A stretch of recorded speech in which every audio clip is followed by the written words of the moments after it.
Bueno, damas y caballeros, tengan todas y todos muy buenas tardes. Sean bienvenidos a esta nueva sesión de ASA Webinar. En esta oportunidad vamos a estar manejando el tema de lo que es la administración de medios en la gestión de emergencias y desastres. Vamos a tener una gran invitada. Hoy nos sentimos bastante contentos por esta invitada que nos acompaña el día de hoy. Nuestra primera mujer, ¿no?, invitada en estas sesiones del ASA Webinar, que para nosotros es un honor tenerla acá.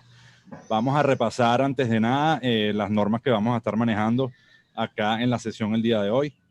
Primeramente vamos a hablar un poquito acerca de los micrófonos. Vamos a tener los micrófonos silenciados a partir de este momento de manera tal de evitar solapamientos de audio y por supuesto que eso interfiera con el desarrollo de la sesión y de la ponencia que va a ser nuestra invitada el día de hoy. Por otra parte, vamos a tener disponible para ustedes el chat de la sala, de la reunión, para que hagan sus preguntas, manejen por allí las dudas que tengan, los comentarios, y nosotros con mucho gusto se los hacemos llegar a nuestra invitada del día de hoy. Sin más, vamos a pasar a ver un video institucional de nuestra organización donde describe quiénes somos, qué hacemos y por qué estamos acá. ASA Internacional, Departamento Certificador Autorizado SFFMA. ¿Quiénes somos? ASA, Departamento SFFMA, División Internacional de ASA, Compañía Anónima. Somos una empresa líder en el mercado con desarrollos en seguridad industrial, manejo de riesgo y control de emergencias. Trabajamos programas de formación, certificación y calificación profesional en modalidad presencial y en línea, avalados por la Asociación Estatal de Bomberos y Jefes de Bomberos de Texas, de acuerdo a las necesidades de su organización, empresa, brigada, departamento de bomberos o primeros respondedores. ¿Qué hacemos?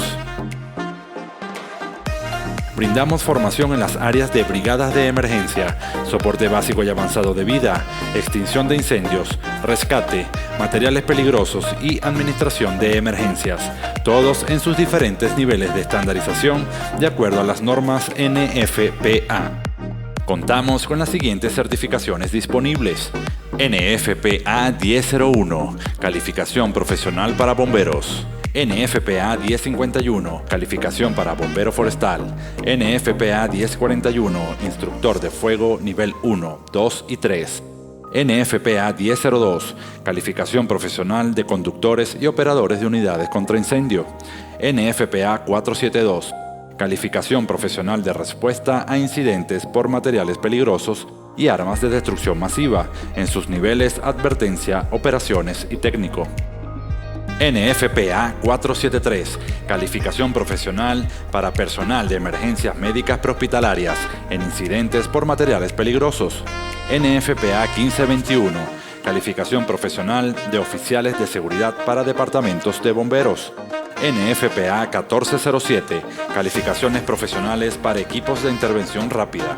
NFPA 1670, calificación profesional para trabajo en altura, rescate y seguridad; NFPA 1561, calificación profesional para servicios y administración de emergencias; NFPA 1670, calificación profesional para trabajo en espacios confinados; NFPA 1081, calificación profesional para maniobras de brigadas industriales de incendio interior y exterior. ¿Dónde estamos?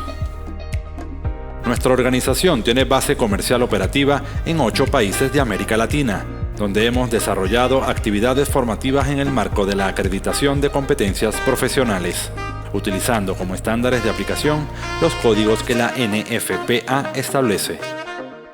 ¿Quién nos respalda?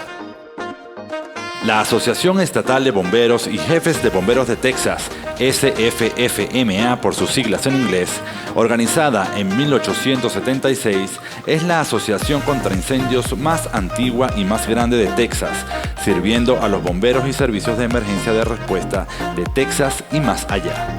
SFFMA cuenta con el apoyo de más de 1.200 bomberos, 22.000 miembros individuales, 80 brigadas contra incendios industriales, servicios de administración de emergencias y departamentos internacionales.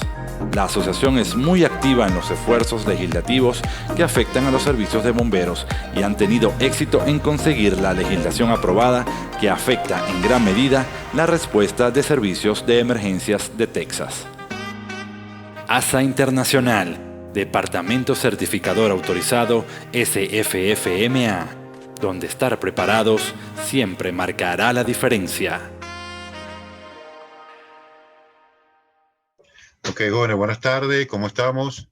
Les habla Félix Carrillo por acá.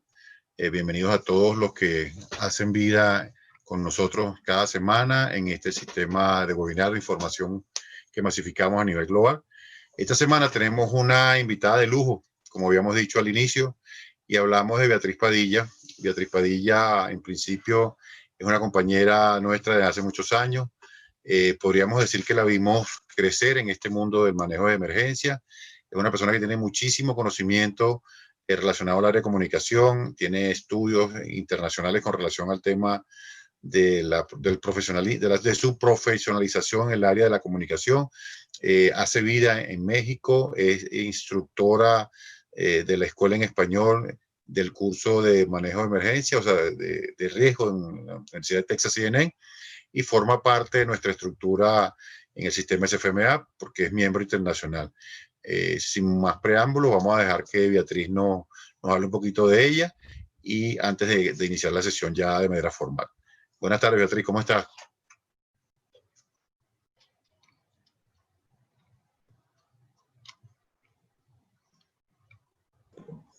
¿Qué tal? Ahora sí, buenas tardes. Un gusto saludarlos. Pues gracias a Félix y a la organización por su invitación. Bueno, me parece que ya en la invitación vieron algo de mi semblanza. Bueno, básicamente no voy a dedicar mucho tiempo a eso para dedicarlo mejor al tema que nos compete tocar hoy, que es muy interesante. Solamente comentarles que pues sí, efectivamente tengo un doctorado en Ciencias de la Información y de la Comunicación por la Universidad de Lyon, Francia. Y bueno, nos hemos estado especializando en este tema del manejo de emergencias, de la prevención de riesgos y manejo de crisis, ya desde hace un buen rato. Entonces, pues un gusto saludarlos. Dentro de las bondades que nos ha dado el COVID, que tiene muchas cosas malas, pero una de las buenas ha sido que nos hemos unido más como mundo y pues nos da la oportunidad de estar reunidos el día de hoy, gente de diferentes horizontes, de diferentes países, pues mucho gusto saludarlos a todos y bienvenidos a este tema. Y bueno, pues sin más preámbulo, vamos a iniciar. Por favor, siéntanse en la confianza de hacer alguna pregunta, de hacer alguna aportación. Estaremos pendientes del chat para cuando quieran ustedes tomar la palabra, ¿sí? Bueno, vamos ahora a compartirles pantalla e iniciaremos el tema de hoy. Excelente, Beatriz. Bueno, vamos a ir, como comentamos al inicio, chequeando el chat, a ver cómo vamos evolucionando con esto. Y como comentamos, bueno, vamos a conversar contigo, a ver impresiones nuevas y a ir manejando el sistema. ¿Okay? Te claro escuchamos. Que sí. Pues. No, Sí, muchas gracias a ti por participar. Gracias. Y qué gusto ser la primera mujer. Además, muy bien. Bueno, pues el tema del grupo siempre ha sido. Sí, muchas gracias, yo lo sé. Muy apreciados también, amigos, ustedes. Hemos enseñado y aprendido muchas cosas juntos. Bueno, pues el tema de hoy, compañeros, es el de la comunicación de crisis, que es un tema muy útil, aunque muy poco conocido y a veces un poquito subestimado. Recientemente en un curso me decían, pues es que el oficial de información del sistema de comando se me hace como que un puesto así como que casi de utilería, o sea, sin mayor relevancia o sin mayor importancia. Yo le decía, pues es que no es así. Y ya una vez que comenzamos a explicar de qué se trata esto de manejar la comunicación, sobre todo en las emergencias y más en las crisis, pues le damos la importancia que realmente tiene, ¿no? Entonces es lo que vamos a platicar el día de hoy. Bueno.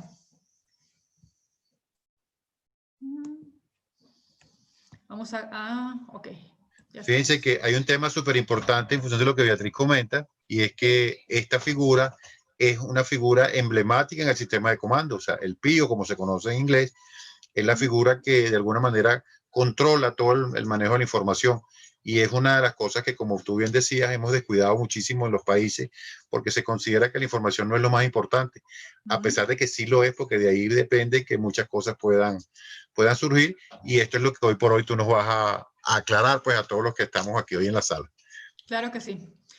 Bueno, pues antes que nada necesitamos hablar un lenguaje común en estos términos, sobre todo en términos de que podamos identificar claramente la diferencia entre una contingencia, una emergencia y una crisis.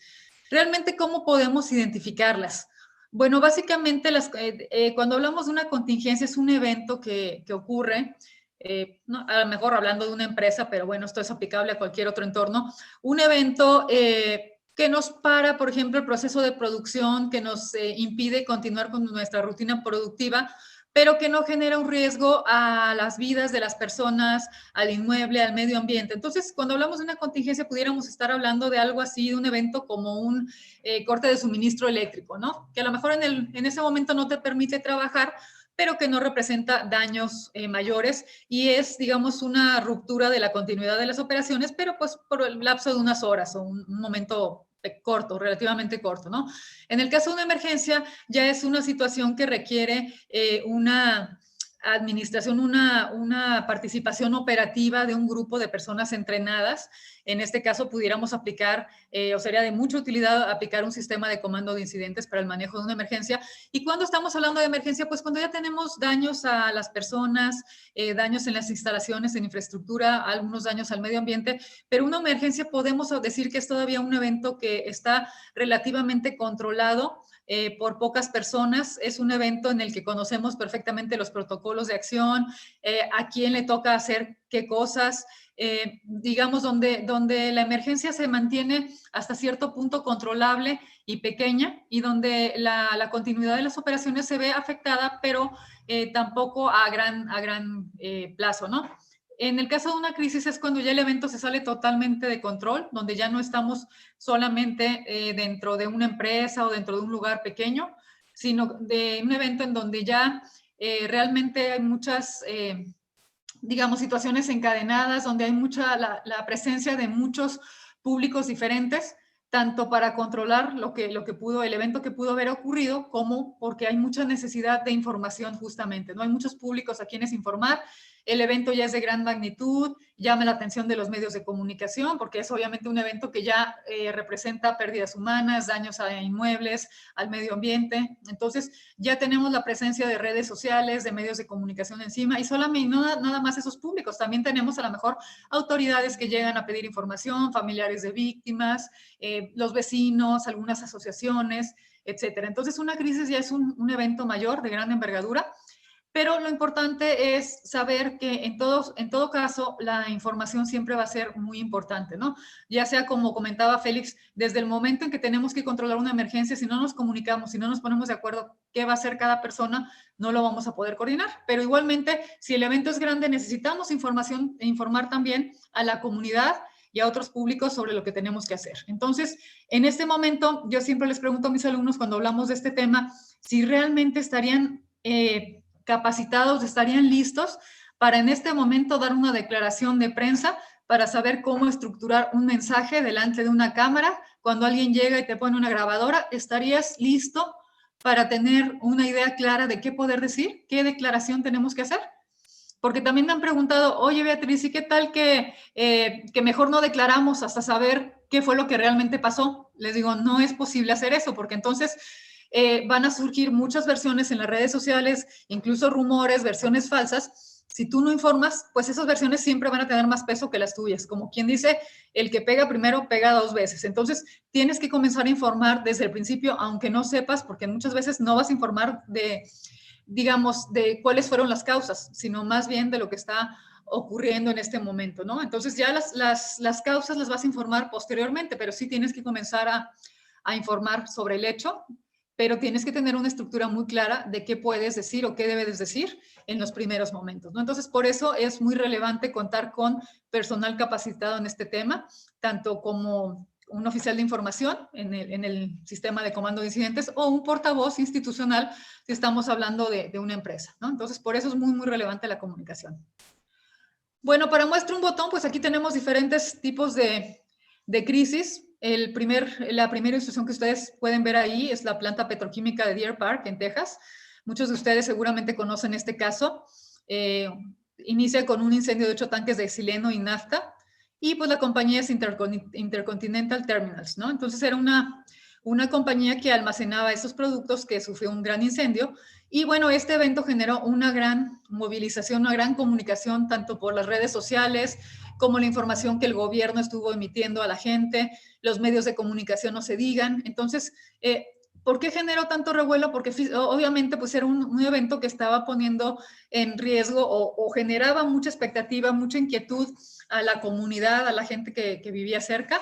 Y pues la imagen, si la podemos ver, pues es realmente impactante, ¿no? Esa nube de humo tan densa que se está extendiendo, ¿no? Entonces, es definitivo que en esos momentos tenemos que informar a toda esa gente qué es lo que se está haciendo, cómo lo vamos a controlar, porque estos eventos pues generan mucha incertidumbre. En la primera foto de la parte de abajo, a mano izquierda que tenemos, fue un atentado en el metro de París, de Madrid, que sucedió también hace ya bastantes años. ¿Por qué la escogí esta foto? Porque son eventos de la vida cotidiana, son cosas que incluso en las grandes ciudades que tienen esos sistemas de transporte pueden ocurrir y bueno, pues pueden hacer sentir a mucha gente muy insegura de utilizar estos sistemas, estos medios de comunicación, de transporte más bien, al ver estas imágenes, ¿no? La imagen del centro que tenemos pues es el naufragio de un petrolero. Acuérdense que también los eventos que tienen o que atentan contra el medio ambiente, pues finalmente generan mucha inquietud. El medio ambiente y la sustentabilidad, pues es algo que está ahorita muy en boga, ¿no? Y en la imagen de la derecha, pues tenemos una crisis muy grande que sufrió la marca Tylenol cuando una gran parte de su producción salió contaminada con cianuro en Estados Unidos. Entonces, imaginen ustedes que el Tylenol, pues es un medicamento muy consumido y que en muchos casos se les da a los niños, pues que son las personas más delicadas y más indefensas que tenemos, los niños, ¿no? Entonces, una contaminación de un producto de esta magnitud, pues genera también una gran necesidad de comunicar. Entonces, si podemos ver los diferentes eventos que aquí les presento, tanto en el incendio de la planta petroquímica como el accidente o el acto terrorista que tuvimos en el metro, así como el petrolero, bueno, pues que nos generan pues obviamente acciones de control de esa emergencia, acciones operativas. En el caso del Tylenol, bueno, básicamente ahí hay que manejar acciones de, digamos, para defender la imagen de la marca ante el público, ¿no? Obviamente se tuvieron que retirar muchos botes de Tylenol, pero finalmente son diferentes maneras de controlar la emergencia. En todas las emergencias y en todo momento tenemos que comunicar. Cuando hablamos ya de eventos de gran magnitud, que ya los podemos considerar como crisis, hay que comentar que hay crisis que, digamos, que son al origen, tienen un evento, como puede ser este que están viendo ustedes de este incendio, tienen un evento que hay que manejar operativamente, pero también tenemos crisis que no tienen que tener un manejo operativo, como el que pudiera ser, por ejemplo, algún rumor, alguna cuestión hacia un político, lo que sucedió hace muchos años con Clinton y con su chica, la chica que tenía Mónica Lewinsky. Esa fue una crisis más bien de tipo política que obviamente no requiere un manejo operativo, pero sí va a requerir obviamente un manejo de comunicación. Entonces, con esto lo que les quiero decir es que aun si el evento original requiere un manejo operativo o no lo requiere, en ambos casos siempre vamos a tener que comunicar, independientemente del tipo de evento, porque la comunicación es la que va a permitir dar indicaciones a la población, tranquilizar a la gente, a los diferentes públicos y sobre todo mantener y sacar adelante la imagen de nuestra corporación, de nuestra empresa, ¿no? Entonces, básicamente, para permitir que exista esa continuidad, la posibilidad de continuar con nuestra marca, pues tenemos que manejar finalmente la comunicación. Bueno, ¿cuándo tenemos que comunicar masivamente? Estas son algunas preguntas que les pueden servir de clave. Si el incidente impacta a un gran número de personas, sobre todo si hay víctimas, si el público se puede identificar con las víctimas, si la empresa, la marca o la persona es muy conocida, si la crisis implica niños, cuestiones sexuales, alimentación, salud o medio ambiente. Acuérdense que esos son temas ahorita digamos, muy candentes, que están muy en la presencia de la gente. Los temas también por ejemplo, de la igualdad del género, cuestiones así, pues están son temas de mucha actualidad social en estos momentos, por lo tanto son temas muy sensibles, ¿no? También si existen imágenes fuertes o el evento no está aislado, digamos que se puede encadenar con algunos otros eventos. También muy importante cuando circulan informaciones contradictorias. Por eso les digo que necesitamos comunicar de manera adecuada desde el inicio, porque tenemos que acallar esos rumores o esa información contradictoria. También hay que ver si el evento surge en un momento de actualidad periodística baja. ¿Cuándo es esa actualidad periodística baja? Por ejemplo, en periodos de vacaciones, por ejemplo, los lunes, en los que muchas veces la agenda política que ocupa las planas de los periódicos no hay actividad, porque, por ejemplo, el domingo los líderes políticos quizás no trabajen, entonces el lunes es un día con con pocas actividades o pocos eventos, pocas noticias, ¿no? Y también, esto es muy crudo, pero la verdad es que sí se aplica. ¿Cuántos muertos hay en, digamos, la cantidad de muertos sobre kilómetros cuadrados, ¿no? Entonces, entre más muertos haya en pocos kilómetros y sobre todo que estén cerca de nosotros, pues va a ser una información que va a llamar mucho la atención de los medios de comunicación, ¿no?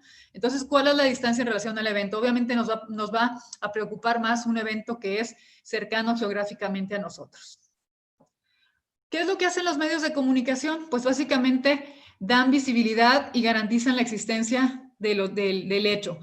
Realmente son los redes sociales y los medios de comunicación los que hacen que un evento exista. Si yo no me doy cuenta, si yo vivo en otro país y no me doy cuenta por los medios o las redes de que algo existió, equivale a que realmente el evento no se hubiera presentado, ¿no? Entonces, toma vida ese evento en la medida en que los medios de comunicación en las redes sociales nos lo dan a conocer. ¿Le dan relevancia al hecho? ¿Cómo le dan relevancia? Pues cuando lo ponen en la primera plana de un periódico, con letras rojas, de una manera muy alarmista, o cuando lo ponen al inicio de un noticiero de televisión, o ponen un cintillo en la televisión de últimas noticias y la información. De esa manera le dan relevancia al hecho. No es lo mismo que una noticia aparezca en la primera plana de un periódico que aparezca al final en un recuadro muy pequeñito y a blanco y negro, ¿no? Aproximan el hecho al público. Ahorita vamos a ver un ejemplo de eso. Realmente lo que los medios de comunicación quieren hacer es que sintamos ese evento muy cercano a nosotros, por nuestras condiciones de vida, por nuestra cultura, por nuestra realidad social, nos lo aproximan. Y bueno, también los medios sabemos que le agregan el dramatismo o el sensacionalismo. ¿Y qué es eso? Pues cuando le agregan los conceptos que son ruptura, conflicto, violencia y muerte. Eso es lo que implica el sensacionalismo. Cuando agregan palabras que implican eso o imágenes que implican eso, estamos hablando de que se está manejando una información de manera sensacionalista.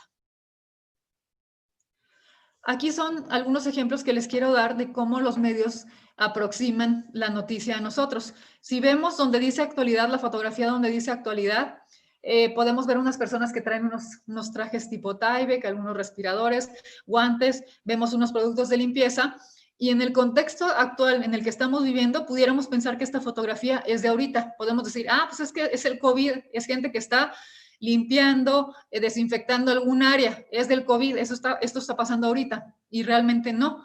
Esto es un evento de hace muchísimos años en los que mandaron una carta con anthrax al Senado de los Estados Unidos. Entonces, les digo que con ciertas imágenes los medios tratan de llamar nuestra atención. Si vemos en la segunda fotografía que dice distancia geográfica y no viéramos las letras del fondo del vehículo, pudiéramos pensar que esa escena pues es algún lugar de nuestros países de Latinoamérica, ¿no? Con los conflictos y la violencia armada que se da, pudiéramos decir, caray, pues esto es incluso en el sur de México o a lo mejor en algún otro de sus países. Pero si ya nos ponemos un poquito más de atención y vemos al fondo la imagen del vehículo, podemos ver unas letras así como unos garabatos, unas letras raras, porque realmente este evento no es en Latinoamérica, aunque pudiera serlo, es más bien en la región de Israel-Palestina, ¿no? Si vemos la imagen del centro, es otro de los temas que también llaman mucho la atención del público, los grandes instintos. Siempre el público va a estar poniendo atención a eventos donde hay gente lastimada, donde se está torturando a alguien, como se ve ahí en esta fotografía. En lo que se trata de la vida cotidiana podemos ver, este es un evento, es uno de los actos terroristas que ocurrió en París, pues hace relativamente poco tiempo, en donde se quemaron un bar. Entonces, ¿cómo nos quieren hacer que esta información nos impacte? Pues en el momento en que nosotros decimos, híjole, es que yo también pude haber estado ahí, porque yo también acudo a un bar, o mis hijos acuden a un bar. Entonces, de esa manera los medios de comunicación tratan de acercarte al evento. Claro, en este contexto del COVID, pues no estamos yendo a ningún bar, pero en condiciones normales pudiéramos decir, híjole, yo pude haber estado en ese lugar, ¿no? Y también, bueno, los medios apelan a nuestra pertenencia sociocultural. Ustedes saben que en México, pues comemos muchos tacos, ¿no? La carne también es algo que consumimos mucho, sobre todo en el norte. Entonces, todas las noticias que tengan que ver con nuestra alimentación, con nuestras costumbres, nos van a impactar más, ¿no? Es como si dijeran que los tacos en México, por ejemplo, que dijeran que hay un rumor o hay información de que los tacos que se están vendiendo son de caballo y están contaminados, ¿no? Entonces, pues obviamente esa información nos generaría un shock porque es parte de nuestra tradición cultural comer tacos, ¿no? Y esto lo vamos a ver más claro en la siguiente imagen, en esta imagen, en la que hablamos de los procesos de identificación. Nosotros nos identificamos con la noticia de acuerdo a nuestros factores sociales y culturales. Yo les pongo estas dos imágenes y siempre les pregunto, ¿creen ustedes que en la India impactaría una noticia de que, pues es que tenemos otra vez o regresó la enfermedad de la vaca loca? ¿Les impactaría ahí? Pues definitivamente no, porque en la India no comen carne de vaca, entonces no afectaría a la población, no sería un evento que llamara la atención de esa población y por lo tanto los periódicos ni siquiera van a tocar un tema de esos, porque no es una información que vaya a llamar la atención o vaya a hacer que la gente se sienta vulnerable. Entonces, esta identificación es algo que buscan siempre los medios. Es muy importante que identifiquemos los temas sensibles, que como ya lo dijimos, los temas que tienen que ver con infancia, con acoso, con temas sexuales, con medio ambiente, son temas sensibles actualmente. Y también en las emergencias y en los momentos de crisis, también hay que identificar los distintos tipos de público a los que tenemos que comunicar. ¿Qué es en sí la comunicación de crisis? Porque es algo que mucha gente obviamente no conoce. Y bueno, para eso estamos aquí. ¿Qué es lo que hace específicamente la comunicación de crisis? Básicamente, informar, tranquilizar y guiar a la opinión pública. ¿Qué es lo que queremos hacer? Decirle a la gente, está pasando esto, necesitamos su colaboración para que busque resguardo, por favor no sature las líneas telefónicas, o usted puede protegerse tomando estas medidas. También buscamos contrarrestar la información conflictiva que se presenta. Ustedes saben que las redes sociales comienzan a generar muchísimos rumores, ¿no? Entonces, esa información conflictiva tenemos que contrarrestarla y de esa forma también reducir la incertidumbre. La gente se va a preguntar, bueno, ¿realmente qué es lo que está pasando? Yo veo gente que dice una cosa, la empresa dice otra, entonces tenemos que ser muy coherentes en la información. Por eso hablamos de proponer una versión institucional, que nosotros mismos aceptemos las cosas, digamos qué es lo que está pasando y qué estamos haciendo, ¿no? Entonces, ante toda esa ola de información que surge frente a un evento, a una situación de emergencia, bueno, tenemos que dar nuestra versión y contrarrestar lo que otros estén diciendo. Acuérdense que si nosotros no damos la información, los periodistas, por ejemplo, la van a ir a buscar. Lo que tú no les des, ellos lo van a buscar. Si tú les aportas la información, se la van a preguntar al empleado que salió de la empresa, se lo van a preguntar a la esposa de un trabajador, se lo van a preguntar a los vecinos que vieron algo. Entonces, nosotros tenemos que aportar esa información, ¿sí? Ante el vacío de información, los medios algo van a publicar. Entonces, es preferible que publiquen algo que nosotros les digamos a algo que ellos vayan a buscar o que vayan a, prácticamente a inventar, ¿no? Entonces, con la comunicación de crisis, ¿qué es lo que queremos hacer? Pues reducir las pérdidas materiales y simbólicas. ¿A qué nos referimos con esto? Bueno, las pérdidas materiales, porque al mantener la confianza del público hacia nuestra marca, hacia nuestra empresa, hacia nuestra corporación, nos vamos a proteger de esas pérdidas materiales, pero también de las simbólicas. ¿Y cuáles son las simbólicas? Pues nuestra credibilidad, nuestro, poder, nuestra importancia en un contexto dado, ¿no? Porque, ¿en qué se especifica la comunicación de crisis? Yo les he comentado que es muy diferente la comunicación. Hay diferentes tipos de comunicación. Hay una comunicación que está dedicada, que es como más operativa, dedicada a que podamos organizar las actividades en una emergencia, ¿no? Hay una comunicación que se da durante la emergencia en la que por ejemplo, los integrantes del comando de incidentes están intercambiando información. del comando hacia el jefe de operaciones, por ejemplo, están intercambiando información sobre qué vamos a hacer, qué medidas, qué tácticas, qué estrategias para controlar la emergencia. Esa es una comunicación un poquito más operativa. También tenemos la comunicación sobre los riesgos. La comunicación sobre los riesgos, ¿cuál es? Pues aquella que está enfocada más que nada a la información de los peligros de los materiales peligrosos. Y tenemos también una comunicación institucional o interna que tiene más que ver, por ejemplo, en una organización sobre temas así como, no sé, a lo mejor controles de calidad, sobre premios que la empresa ha recibido, sobre certificaciones que ha recibido.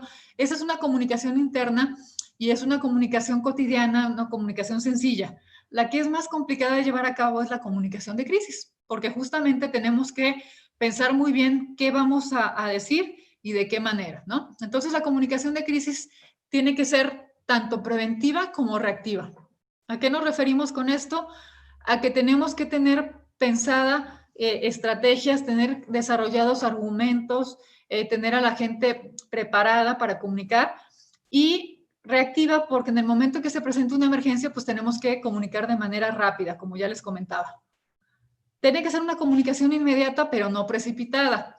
Acuérdense que también una palabra de más, una palabra de menos, la entonación que le demos a un comentario, algún silencio que guardemos, todo eso puede ser bueno o puede ser malo. Entonces, por eso no debemos de precipitarnos. Tenemos que pensar muy bien qué vamos a decir y cómo lo vamos a decir. Tiene que estar adaptada a la necesidad de los actores. No es conveniente mandar un solo comunicado a todos los periódicos, porque los periódicos tienen diferentes cortes. Algunos son de un corte más social, otros son de un corte más político, otros son de un corte más financiero, y van a tener diferentes necesidades. Igualmente hay diferentes actores. En una emergencia podemos tener que hay que comunicar, por ejemplo, al corporativo, hay que comunicar con las autoridades de emergencia, con el gobierno, hay que comunicar con los vecinos, con los trabajadores. La comunicación interna también es muy importante. Hablamos de que la comunicación de crisis tiene que ser también globalizada, porque obviamente ya estamos en un mundo global en que las redes sociales pues están presentes en todos lados y hacen que la información vaya de una manera mucho más rápida incluso que la que tenían con los medios de comunicación tradicionales, ¿no? Y la comunicación también tiene que ser muy empática, es decir, mostrar nuestras condolencias, mostrar el agradecimiento a la gente que está participando, a las brigadas de emergencia, decirle a la gente que está sufriendo, pues que entendemos que estamos trabajando para ayudarlos, etcétera. No puede ser una información fría, no puede ser dar a conocer el hecho de una manera casi como robot de que sucedió esto. Tenemos que decir algo así como la empresa tal o la corporación tal lamenta informar que ocurrió esto, ¿no? Entonces, eso es ser empáticos, mostrar sensibilidad hacia la gente y hacia el evento, ¿no? ¿Cómo prepararíamos un mensaje de crisis? Que eso, bueno, también pudiera ser de utilidad. Tenemos que conocer diferentes técnicas. Un mensaje de crisis no es nada más salir y tratar de decir qué pasó. La información lleva un orden específico, ¿no? Hay que ir de lo más importante a lo menos importante. También los artículos de prensa tienen una longitud determinada. No podemos hacer algo demasiado largo porque tampoco lo van a publicar o lo van a recortar y no queremos que recorten las partes más importantes. Entonces, la longitud es importante. La técnica que utilicemos para describir también los hechos es importante, ¿no? Para que no se quede, digamos, para que el artículo quede claro, quede concreto, que se le dé suficiente importancia a las cosas realmente importantes, ¿no? Acuérdense que la gente cuando lee un periódico a lo mejor comienza a leer las primeras líneas y a lo mejor ya no termina de leerlo, ¿no? Entonces, por eso hay que estructurar la información de una cierta manera, ¿no? Tenemos que tener siempre mensajes claves, 3 mensajes claves. ¿Qué sería lo más importante en este caso? Es decir muy brevemente, tener en mente qué fue lo que pasó, qué estamos haciendo para remediarlo y qué vamos a hacer para que esto no se repita, ¿no? En radio y televisión también hay que tomar en cuenta que no podemos dedicar mucho tiempo a una declaración. Entonces, en los primeros segundos tenemos que decir la información más relevante, ¿no? Quizás 20 o 30 segundos sean los que nos den para dar la información. Entonces tenemos que ser muy concretos. Ya hablamos de los mensajes empáticos. En este caso siempre hay que destacar pues palabras como agradecemos el heroísmo de nuestras brigadas o la solidaridad ante los, estamos siendo solidarios con las víctimas de este evento. Tenemos que utilizar ciertas palabras que hablen de entrega, de responsabilidad, de justicia, de, no sé, temas que hablen así de apoyo a los demás, ¿no? También es muy importante que no opinemos sobre situaciones hipotéticas. A veces los medios de comunicación, los periodistas nos quieren hacer caer en trampas, ¿no? De que, oiga, ¿qué hubiera pasado si en lugar de explotar un tanque hubieran explotado 10? Entonces, ¿qué hay que hacer en esos casos? Pues no caer en esa trampa y decir, bueno, eso no ocurrió, vamos a concretarnos, a hablar de lo que sí ocurrió, que es que por lo pronto se incendió un tanque, no los 8 que usted está planteando, ¿no? Entonces no vamos a especular ni vamos a adivinar. Si no es de especialidad, pues tampoco declaren. Mejor es preferible decir, lo voy a contactar con el especialista del área para que le responda esa pregunta, ¿no? Nunca digan, no, sin comentarios, o se lo voy a decir si usted le apaga a la grabadora, porque realmente no lo hacen, ¿no? Entonces, incluso es conveniente que ustedes mismos también graben alguna declaración que puedan hacer para que en caso de que algún medio de comunicación llegue a tergiversar, a cambiar esa información, que ustedes tengan la prueba de lo que ustedes realmente hicieron, ¿no? Hay que usar un lenguaje corporal adecuado también, ¿no? No sé, Félix, ¿quieres comentar algo? Sí, quería hacer un alto en algo que comentaste que me parece súper importante, ¿Sí? porque aquí estamos viendo que la comunicación tiene dos vertientes. O sea, tiene la vertiente de cuando yo soy entrevistado y tiene la vertiente de cuando yo debo dar una declaración pública. O sea, que no tiene que ver con una declaración per se, que comentabas ahorita, y es algo que nos ha pasado en muchos sitios donde hemos estado haciendo actividades de este estilo, que la gente no se prepara para ser entrevistado. Se prepara para dar una rueda de prensa donde va ceñido a un guión y ese guión le permite de alguna manera expresar lo que él considera pertinente. Pero sucede lo que tú acabas de argumentar, que es que los periodistas empiezan a crear falsas expectativas o hipótesis de cosas que no sucedieron, y como no estoy preparado para eso, entonces me pongo nervioso, no sé qué contestar, o contesto cosas que lo que hacen es empeorar la actividad, como nos ha pasado siempre cuando hacemos las sesiones de este estilo.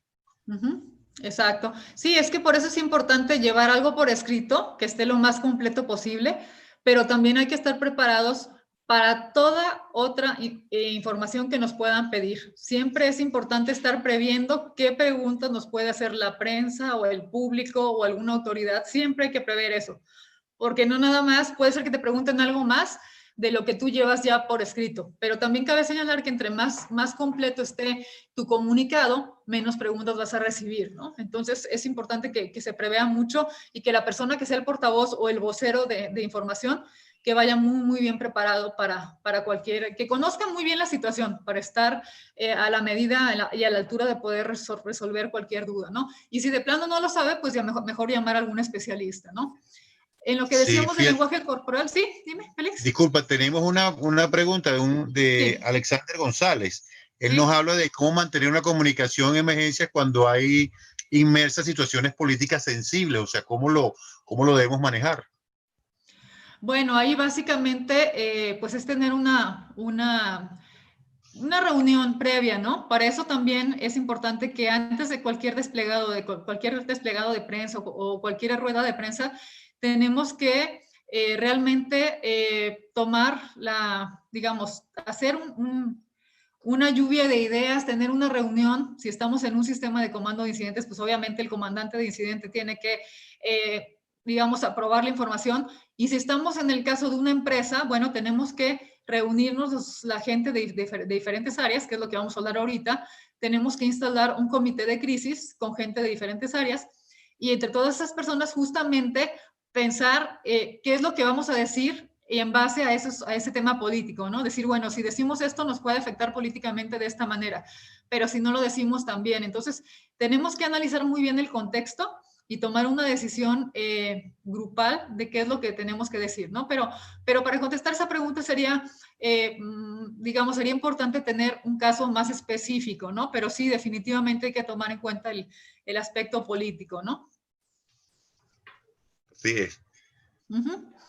Y bueno, en lo que les comentaba del lenguaje corporal adecuado, es muy importante también que un portavoz esté muy bien preparado en cómo utilizar su voz, en cómo vestirse para la ocasión, no mostrarse nervioso, porque de pronto el movimiento de las manos o el movimiento de los pies puede denotar nerviosismo.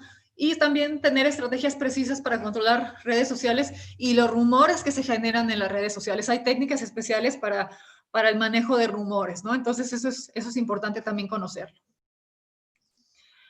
Un mensaje de crisis, ¿qué se requiere? Bueno, también necesitamos hacerle una especie de abogados en donde sepamos cómo argumentar, ¿no? Hay diferentes estrategias de argumentación, pero bueno, uno es que si somos culpables podemos aceptarlo, podemos adoptar la estrategia del reconocimiento total, que finalmente cuando somos sinceros, la gente tiende a ser más, a tenernos más paciencia, digamos, a comprendernos más cuando decimos la verdad que cuando tratamos de ocultar las cosas, ¿no? Hay otra estrategia que se llama reconocimiento parcial, que sería analogar, decir, bueno, nosotros nos pasó este accidente, tuvimos esta emergencia, pero en este caso nada más tuvimos una persona fallecida. En el otro evento hubo 50 personas fallecidas. Eso quiere decir que nosotros supimos controlar mejor la emergencia, ¿no? O podemos también argumentar ingenuidad, no, pues es que yo no estaba enterado de la situación. O disociar, ¿qué quiere decir disociar? Decir, bueno, no es la política de la empresa, no es la empresa la que falló, sino es una persona de la empresa que actuó fuera de las políticas o del código de ética de nuestra empresa, ¿no? Tenemos también otros argumentos como es el evitamiento, la teoría del complot, hacerse la víctima, por ejemplo, o la pista lateral, que es decir, bueno, es que tuvimos esta emergencia en esta empresa, pero quizás hubo casas afectadas, entonces, ¿qué se pudiera decir? Bueno, pues es que la empresa llegó primero al lugar en lugar de las casas, o sea, nosotros no nos instalamos en un lugar residencial, sino que la empresa se instaló primero y las casas o la comunidad llegó después, ¿no? O también podemos utilizar una estrategia de argumentación de guardar silencio, ¿no? Habrá gente que diga, bueno, mejor voy a negar los hechos o voy a sacar algún culpable como para calmar al público, a la sociedad, ¿no? Entonces, por eso, como ustedes pueden ver en la imagen, ahí hay unas personas discutiendo sobre si lo que está en el piso es un 6 o un 9. Entonces, lo que queremos lograr con la argumentación es convencer a la gente de que lo que está viendo, si es un 6 para nosotros, pues que ellos lo vean también como un 6, ¿no? Entonces, eso es importante, por eso es importante conocer muy bien las estrategias de argumentación. Y así como estas, pues hay muchas otras. Y bueno, hablando del portavoz institucional, a veces nos preguntan, bueno, es que ¿cuándo debe de participar el director, por ejemplo, de una empresa? Pues solamente en el caso de que dé a conocer algo, noticias buenas, o en el caso de que la emergencia o la crisis o el evento sea tan grande que realmente en el evento esté presente a lo mejor el presidente del país o esté una alta autoridad o estén organizaciones no gubernamentales o, no sé, venga ayuda internacional. Entonces, cuando ya haya grandes personalidades a nivel nacional o internacional, pues en ese caso sí debería estar presente el director, por ejemplo. Pero en situaciones normales es mejor preservar la imagen del director y que haya un portavoz asignado para dar la información, ¿no? Entonces, es mejor tener a esa persona preparada, al portavoz o al oficial de información, que sea especializado en el área, o tener a un director de comunicación para que dé las declaraciones. Con esto buscamos preservar la figura del director general de los medios de comunicación. Digamos que él no va a comunicar más que en casos así muy extremos, ¿sí? Y bueno, pues como conclusión, para dejarles también un poco de tiempo a ustedes para que puedan hacer algunas preguntas, es que básicamente tenemos que estar muy bien preparados. O sea, tenemos que tener identificados el tipo de riesgos que nos pueden ocurrir, de qué magnitud se pueden presentar y qué tanto control pudiéramos tener para manejarlos, ¿no? Definir el tipo de crisis, que es como lo que yo les decía al principio. Decir, bueno, esta crisis o esta emergencia requiere un manejo operativo o me requiere solamente un manejo mediante comunicación y mediante argumentación. También tenemos que tener muy claros nuestros procedimientos de vigilancia, o sea, cuándo se va a dar la alerta y cómo se va a dar la alerta. Nuestro circuito de información también debe ser muy, muy claro. ¿Quién avisa a quién, por qué medio, en qué circunstancias? Tenemos que tener conformado un comité de crisis. ¿Quiénes conforman el comité de crisis? Pues básicamente el presidente o el director general de una empresa, la parte jurídica, alguna parte de administración y finanzas, el personal, por ejemplo, de seguridad, de higiene, o el personal médico, el personal especialista en temas ambientales, la gente de vigilancia. Tenemos gente clave que va a estar en este comité de crisis, que son los que van a ayudarnos a tomar una decisión y a diseñar este mensaje más adecuado para darlo a conocer a la comunidad. Es importante que contemos también con un manual corporativo de comunicación de crisis, porque cuando llega la emergencia, pues no vamos a tener tiempo ni realmente la claridad mental para poder definir muchas cosas, ¿no? Hay que planificar ese trabajo del comité de crisis, que cada quien sepa qué le toca hacer.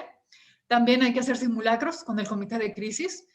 Y bueno, hay que prever que cuando llegue una situación difícil, una situación crítica, va a haber dificultades en las relaciones de poder, porque acuérdense ustedes que en las emergencias siempre va a haber alguien que diga, pues yo soy el director de la empresa o soy la persona de más alto rango, pero habrá otra persona que sea la que más sepa de control de emergencias o de manejo de crisis y que no sea precisamente el director de la empresa. Entonces, va a haber dificultad en las relaciones de poder y también dificultades en la decisión, ¿no? Porque obviamente todos los escenarios que se están planteando pues son complicados, ¿no? Entonces, tomar decisiones no va a ser difícil y menos cuando tenemos una emergencia encima.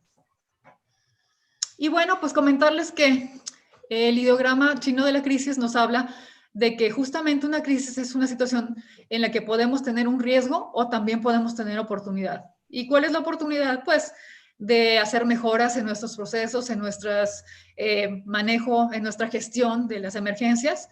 Entonces, cuando nos ocurre alguna situación difícil, pues debemos de tratar de superarla y sacar adelante pues estas áreas de oportunidad, ¿no? Para que esta crisis nos deje enseñanza, nos deje aprendizaje, nos deje mejores procedimientos y mejores sistemas de administración, ¿no? De una emergencia, de una situación difícil. Eso es básicamente lo que les quería compartir, Félix, y pues damos paso básicamente a las preguntas que tengan los compañeros, ¿no? Sé que es muy poquito tiempo para expresar todo lo profundo que hay en esto, ¿no? Sí, definitivamente es mucha información que hay que digerir. De hecho, como siempre hemos hablado, esto simplemente es un abreboca como para que la comunidad tenga una idea un poco más clara de hacia dónde debemos ir. Ahora bien, tú comentabas y varios puntos importantes en el tema comunicacional, y es que si bien es cierto, dependiendo del tamaño de la emergencia, el sistema de comando va a tener una dimensión diferente, o si es un comando de incidente de escena, o si es un centro de control de emergencia, o si es una sala de manejo de crisis. En cualquiera de esos eslabones o de esos escaños debe haber un oficial de información pública que de alguna manera maneje la comunicación, filtre la comunicación, como bien lo decías tú, y que canalice hacia dónde debemos ir, porque podemos perder el control de una situación por el simple hecho de no saber qué decir o haber dicho la información de la manera incorrecta. Es bien importante que todos recordemos que esto depende de un sistema de comando de incidente. O sea, obviamente esto no es un sistema aislado que yo aperturo porque considero que es lo mejor que debo hacer. Y como muy bien explicabas tú, es una estructura que está alineada, o sea, y que se debe reunir, debe planificar, debe hacer inclusive ejercicios en tiempos de paz. O sea, esto se debe planificar con anterioridad. Quién es la persona que va a conversar, quién es el que se va a colocar frente al público, o sea, toda esa serie de cosas que tú muy bien comentabas. Tenemos por aquí una pregunta de uno de los compañeros, específicamente habla de cuáles serían las técnicas a aplicar ante los rumores en las redes sociales. Esto lo pregunta Mayuri González, que está compartiendo con nosotros hoy día aquí en la sala. Claro, bueno, así como los rumores, digamos que hay una técnica de control para rumores en la que está basada es un poquito complejo, pero así a grandes rasgos, tenemos que prácticamente ver cuál es el contenido del mensaje, si ese contenido es, digamos, es realista o no es realista, tratar de identificar la fuente, quién está emitiendo ese mensaje, también si esa fuente es confiable o no es confiable. Entonces, la naturaleza de lo que se está diciendo. Entonces, básicamente es una técnica basada en eso, ¿no? En analizar el contenido, la fuente, para poder ver si la podemos, pues, digamos,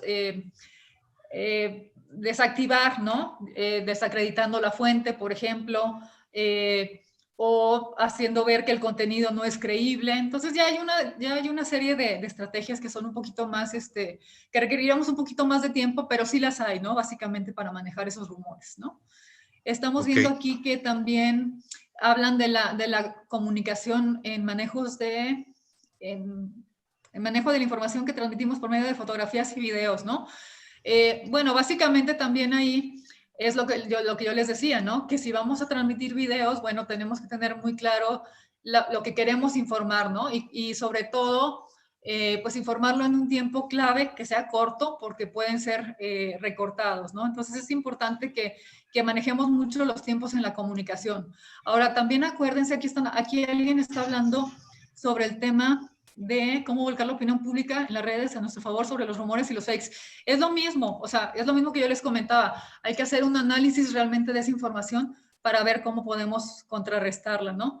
Y en el caso de los fakes, pues también tenemos que hacer muchas, digamos, actividades de comprobación de que lo que está saliendo ahí es falso, ¿no?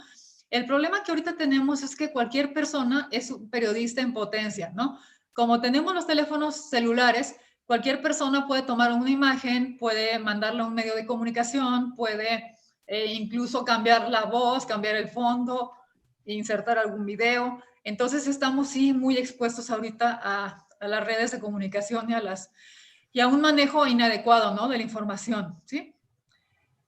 Hablaban aquí del Twitter. Bueno, también cada red social tiene una función diferente, ¿no? El Twitter como que es más como para informar sobre cuestiones que están ocurriendo en el momento, ¿no? Información actual en el momento, ¿no? Los blogs son como más que nada como para fines preventivos de eventos que ya han pasado. Y así cada red social tiene diferentes usos, ¿no? Usos apropiados, ¿sí? ¿Qué más teníamos de preguntas? No sé, por aquí. Tenemos una que, ¿cómo hacer seguimiento a la información Ajá. que estamos transmitiendo para garantizar que esta funcione, o sea, sea buena, pues logrando que sea una buena información? Lo que nos está preguntando Alexander aquí. A ver, no lo veo. ¿Dónde estamos? Déjame ver Es si la lo... penúltima que colocaron allí. A ver, vamos a ver. Eh, a ver, lo tenemos. Déjame ver si lo localizo. Aquí está. ¿Cómo hacer seguimiento a la información que estamos transmitiendo para garantizar que se esté logrando la buena información? Bueno, básicamente siempre también parte de las actividades del oficial de información o de las personas que estén en el comité de crisis, pues es justamente ir dando seguimiento. O sea, sí tenemos que tener a gente encargada de estar dando seguimiento de lo que aparece en las redes sociales, contestándolas, de lo que aparece en la televisión, en el radio, para ir viendo cómo va variando la opinión pública, ¿no? Entonces sí tenemos, por eso se requiere también de un departamento de información que sea sólido, ¿no? A veces queremos tener solamente un oficial de información, pero no es suficiente porque alguien tiene que estar compartiendo la información, pero alguien más tiene que estar registrando lo que está pasando, alguien tiene que estar Claro. haciendo ese seguimiento de redes sociales. Entonces necesitamos realmente un departamento de información, no nada más una sola persona, ¿no? Para que se pueda hacer justamente ese seguimiento de ver qué es lo que está saliendo en las redes, cómo podemos nosotros ir cambiando esas versiones o contestando las inquietudes de las personas y ya ir viendo ese cambio hacia la imagen de nuestra organización, ¿no? Básicamente. Así es, exactamente como lo comentas. Inclusive hay una experiencia con relación al manejo de medios que es que la organización, en este caso, capitaliza todos los sistemas de los medios de comunicación, los lleva a su instalación, le da un medio de información, o sea, hace interacción con ellos para exactamente saber con quién ¿cómo digo? con quién va a interactuar a la hora de una emergencia y poder de esa manera canalizar mejor la información. Porque también me ayuda cuando yo conozco al periodista que va a venir a hablar conmigo. Yo le mira, lo que está sucediendo es esto, aguanta un poquito la noticia, no la saques todavía, dame tiempo, o sea, permíteme hacer tal o cual cosa, de manera que yo pueda avanzar un poco más en el manejo de la emergencia.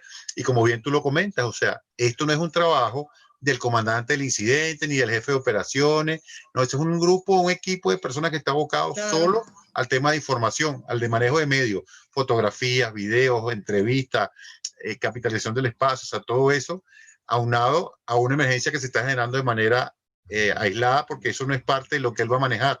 Él lo que va a manejar es la información que sea competente para lo que está sucediendo. O sea, y eso es algo que obviamente, como tú bien lo planteas, se le debe vender a la comunidad, o sea, a los medios, a las organizaciones, por lo que preguntaba un compañero ahorita, o sea, ¿cómo hacían para administrar todo eso? Eso puede ser una forma viable de manejarlo. Claro. No, y sobre todo que tienes que tener una respuesta prediseñada para cada uno de los públicos. O sea, ¿qué le vas a decir al personal interno de una empresa, por ejemplo? ¿Qué les vas a decir a los vecinos? ¿Qué le vas a decir y cómo se lo vas a decir al familiar de la víctima? ¿Qué le vas a decir a las autoridades? ¿Qué información y en qué formato te la van a pedir? O sea, hay muchísima información y mucho que aprender en este tema, ¿no? Como decía Félix también, hay que mantener una buena comunicación, una buena relación con los medios de comunicación, con los periodistas desde antes. O sea, no quieras que el periodista ahorita te venga y te trate bien si tú nunca lo trataste bien, si tú nunca lo invitaste, no lo conociste, no lo apoyaste en algún momento dado, pues ¿cómo quieres que ahorita te venga a tratar bien, no? Entonces, definitivamente tienes que tener de antemano una buena relación de cercanía con los medios de comunicación para que justamente pues te puedan esperar con la noticia, te puedan que puedas tener más credibilidad con ellos, ¿no? Y aquí alguien nos preguntaba sobre cada cuánto tiempo, o sea, en cuánto tiempo hay que estar dando la información o estar renovando la información. Justo en un curso que di nos preguntaban eso porque nos decían que alguien les había exigido que estuvieran informando cada 2 horas. Realmente no hay un estándar de en cuánto tiempo tienes que informar, pero sí es conveniente que estés aportando información nueva y la estés actualizando en cuanto la tengas, ¿no? Entonces, a lo mejor no vas a decir, en 2 horas vamos a tener o cada 2 horas vamos a tener una rueda de prensa, pero sí estar actualizando la información lo más pronto posible, ¿no? Ya tú puedes decir a los periodistas, miren, a tales horas vamos a tener una rueda de prensa y van a estar convocados, ¿sí?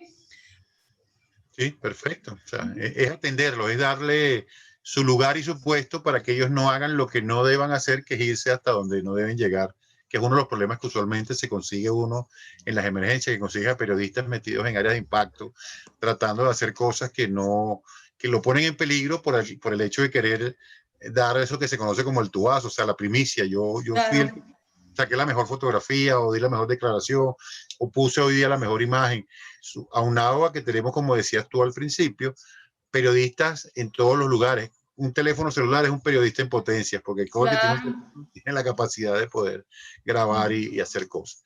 Mira, me parece excelente, Beatriz, de verdad que sí.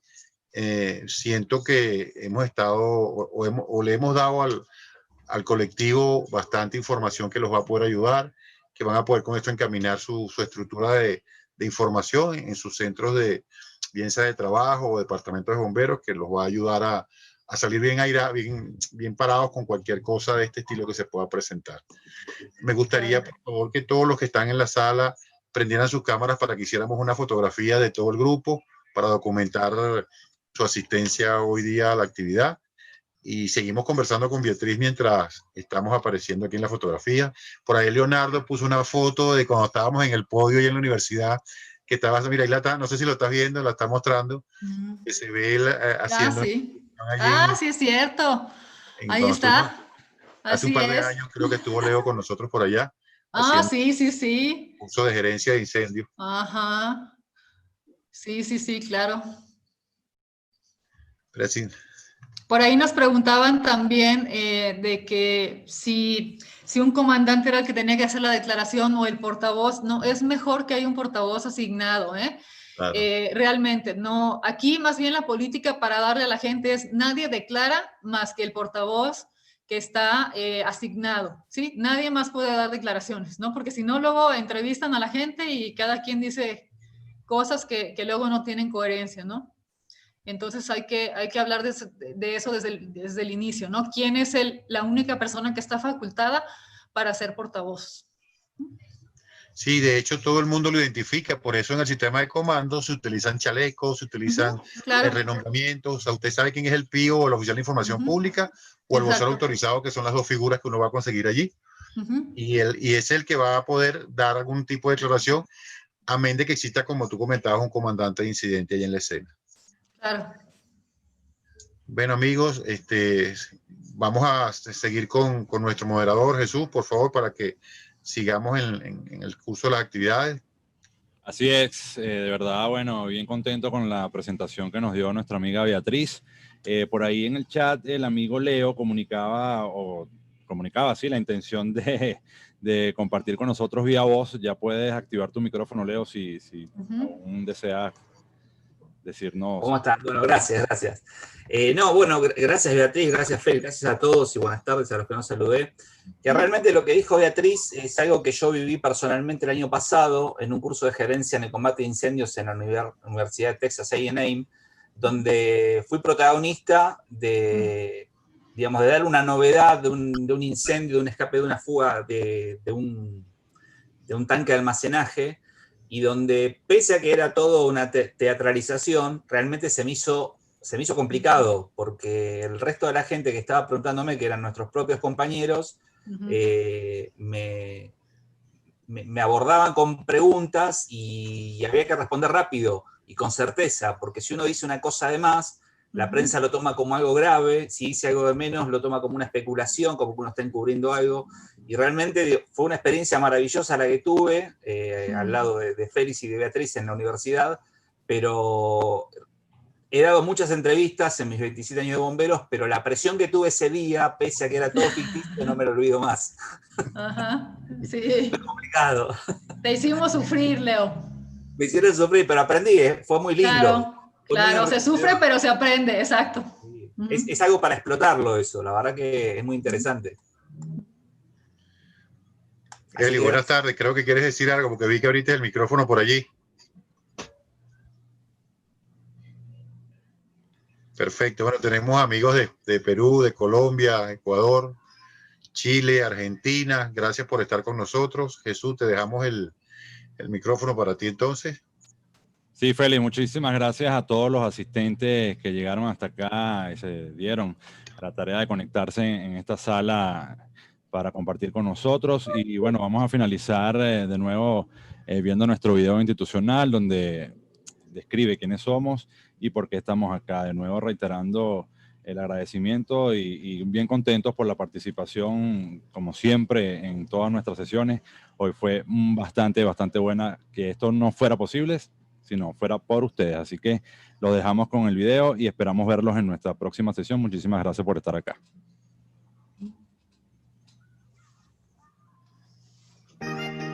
ASA Internacional, Departamento Certificador Autorizado SFFMA.